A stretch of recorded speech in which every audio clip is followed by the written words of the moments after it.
All right, everybody, we're out here at Akati Wells with Ian and Brittany from Wheel Every Weekend. We're getting really close to the end of our 392 build, and we need the shocks tuned and set up correctly so it'll do what it's supposed to do.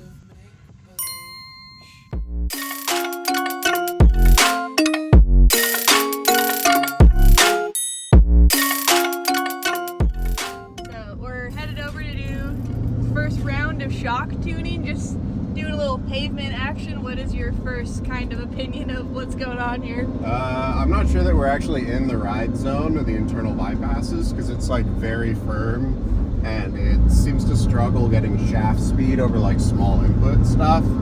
But besides that, it drives really nice. Like, look, very nice. No hands? That's 50, so that's about as good as Jeep's. I mean, that's better than stock, honestly. So, yeah, it's pretty nice. Whatever you're comfortable with.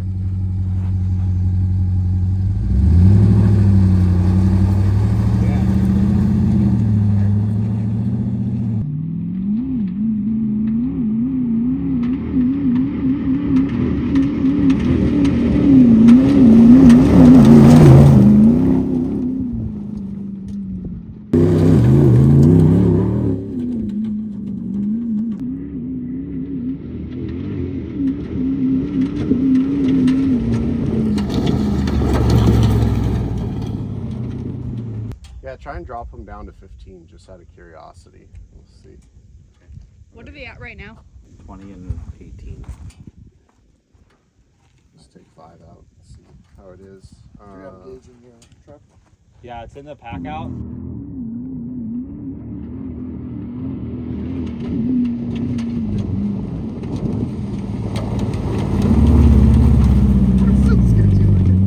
It gets a little wild at the end there, but it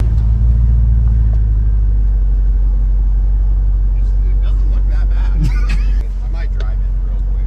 Maybe you should, yeah. 'Cause it looks really good outside. Yeah, I mean, I don't know. I think the more and more I drive it, I'm just getting more used to what it's doing. But It's not going to drive good. You gotta get that idea out of your I head wasn't. right now. Like, at the end of the day, it's still a Jeep on 40s. You know? Yeah. Like, this front axle assembly is probably 800 pounds. Yeah, and the So rear if you was, get 800 pounds to move up, stop in space, and then re-accelerate the unsprung weight down in time to hit the next whoop, you have about this much room to fully stop, re-accelerate 800 pounds, and then re-accelerate. So, it's the whole thing. But I'm just gonna drive it once. How often, realistically, like you're in a Jeep on 40s, how often are you actually hitting whoops? So what I like to do is tune for the thing that the vehicle does most often, and we can make it better over whoops, and I will, but my main thing is like, why is it kind of weird at slow speeds? Although now that it's at 15 PSI, honestly, it doesn't feel as bad. So that's the other issue with the new build is like, you got to figure out tire pressure and all the kind of junk that you got going on. But you already know that I'm gonna double blunt after blunt, cause I'm just addicted to that blunt.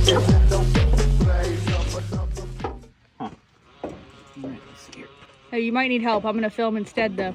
Okay? cool. Hope you don't mind. Hey, good job, David. Good form. So good. Everything's a two-man job.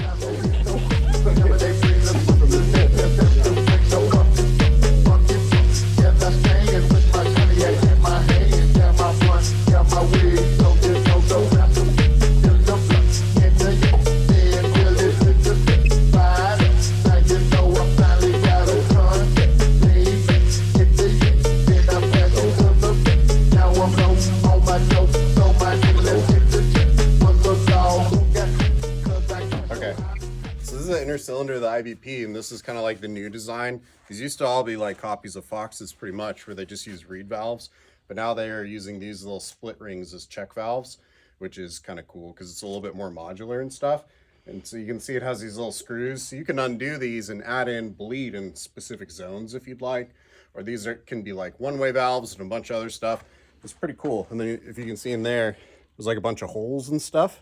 So all those can be controlled with these guys, which lets you adjust your zones. It's sick. It's a new way that they're doing it.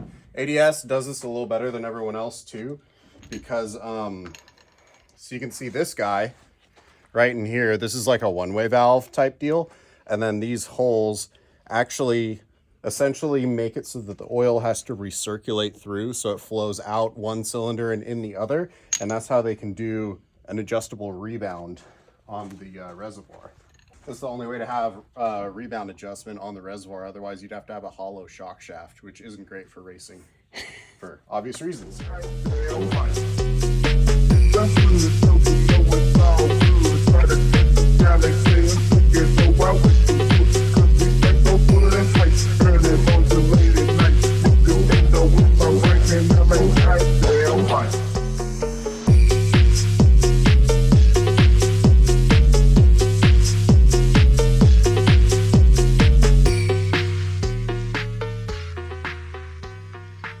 Yeah, the issue is that, like, so this is like a progressive bump zone, right? What it needs to be probably is the ride zone is actually like right here, where it should be like right here. Not quite high enough, but it'll be fine. These are cool though. I really like these. Super cool. Yeah, isn't it neat? So like, do you see those holes in there? Oh yeah.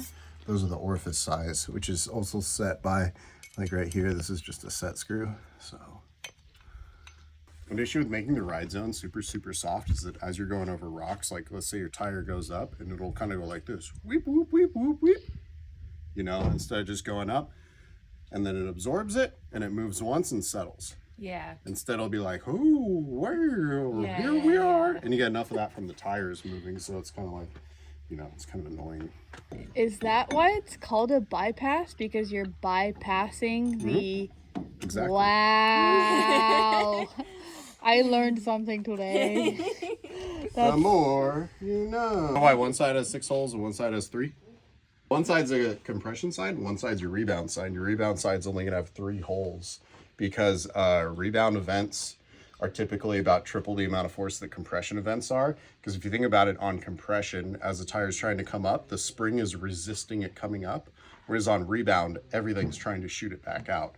So they use smaller holes to artificially increase the rebound valving. So if you had the same size shims on both sides of the piston, it would be massively different amounts of force still for compression and revalve. So this is like a standard 9-hole, like linear style race series piston, except ADS does have like the nicest machining on it. And this is a hard coat anodizing, which flows really nicely and it's super like wear resistant and stuff. It's really killer. The one interesting thing ADS does is like, so I just drilled a bleed hole, but what they'll do is have like a really aggressive flutter on it. So they'll run like, say they have like this main shim on it, and then they'll have like a super tiny shim behind it. And that makes it so that there's like no support behind it. So the liftoff force is like super easy on it. And they do that on a lot of their like OEM fit stuff, which is kind of cool because it makes it so it has less body roll, but it still allows that initial shim to lift off quickly and then kind of get everything moving fast.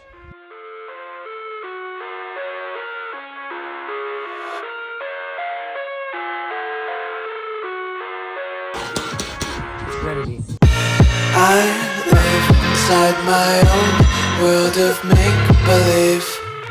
Kids screaming in the cradles, profanities. I see the world through ice covered in ink and bleach. Cross out the ones who heard my cries and watched me weep. I love everything. Fire spreading all around my room. My world's so bright, it's hard to breathe, but that's alright. Yeah, it's pretty good. ADS shocks right out of the box are pretty legit.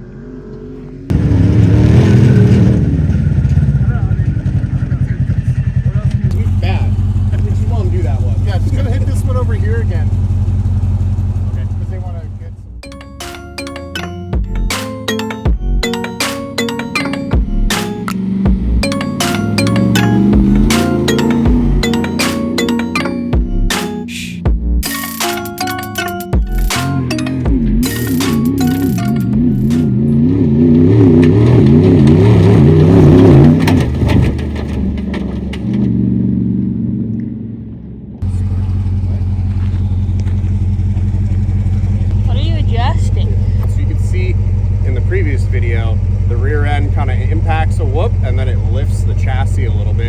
partially that's because there's no weight in the back too.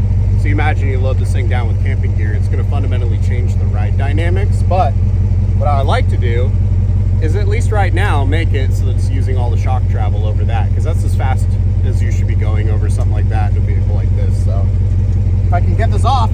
So we can also shorten these bumps to like maybe 2-inch ones. I think these are 3s right now, and so the longer stroke you have, the more overall force is generated, because part of what the air bump is doing is you're displacing the force of that giant shaft in there. So if you have a 4-inch bump, you know, you're displacing twice the amount of like the nitrogen oil slurry as a 2-inch would. So you can actually run a 4-inch air bump at like 100 psi and it'll feel similar to like a 2-inch at 200, let's say. Probably not, but close. How does it feel? A lot better. Better? Or I think I just used the words, it feels a lot less deathy. Deathy. Yeah, before I felt like I was gonna die. Yeah. Well, that's good that you don't feel that way. Yeah. You know, you just gotta remember there's no roll cage or proper seat belts or safety equipment. That's coming I hope so. in due time. In due time. Until then, that's about as far as you should probably push it. Uh-huh. Yeah. Yeah, that is, we're done. We found its max. Yeah.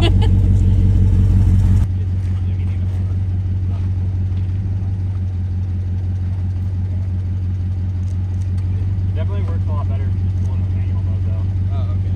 Like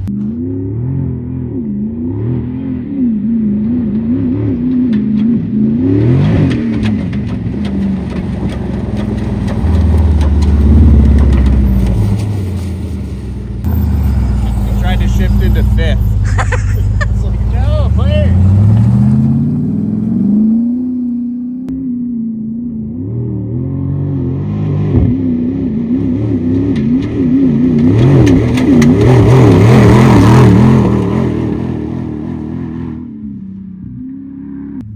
You should be going way faster right there.